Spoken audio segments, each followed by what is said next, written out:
All right. So now let's resume our protection for the branches. Now we need to complete the merge.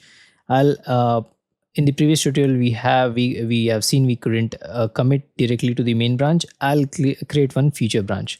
Feature something like branch protection, something like that. It again won't be able to do because we don't have the work items, right? Remember, we have created work items to link. If I try to click commit, let's try. All right, it's added.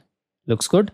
Anyhow, so now please note we have created one branch here, right? So we have created a branch that is feature branch protection. Now we need to create a pull request out of it.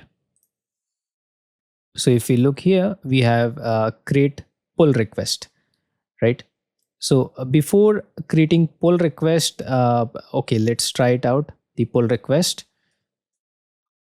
So here I haven't linked to any items now.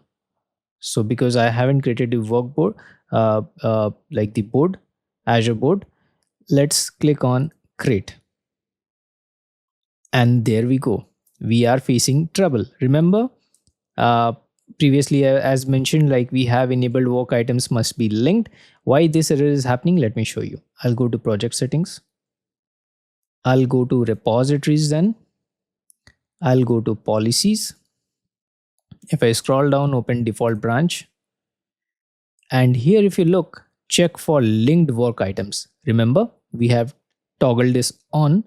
Now, that's why we are unable to create the pull request. We need to create one work item in the Azure board. I'll go to my board.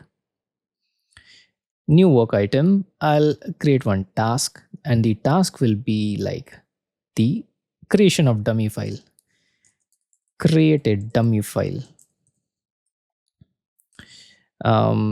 Ensure dummy file is created, and work item is mint is for trackability.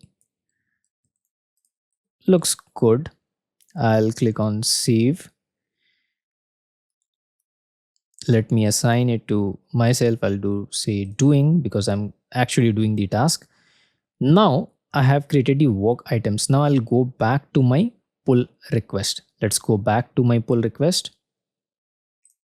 I'll go to repose pull request. So in the pull request, I'll click open my the pull request. It says work item must be linked. Now let's try to edit this. And on the right hand side, let me click cancel because the description looks good. I can drop a comment maybe instead of editing the description that work item is now created because I have done the changes in the work item, which is the mandatory part. I'll click on comment because in real life DevOps project we do write in the comments and all if anything is done. I'll click on work item. I'll click on the create a dummy file which I have just created. Now if you see, the green check mark is there.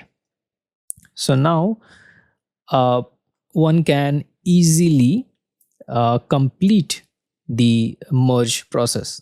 I can approve it, but it's not required. One can easily complete the merge process. And before ending this tutorial, I'll show you there is no restrictions here, right? Merge, no fast forward. This is also enabled. I can easily complete the check. So that's what it goes for this tutorial. So let's meet in the next theory and hands-on where we'll be completing the merge, but in a different way this time. Thank you so much for watching this video.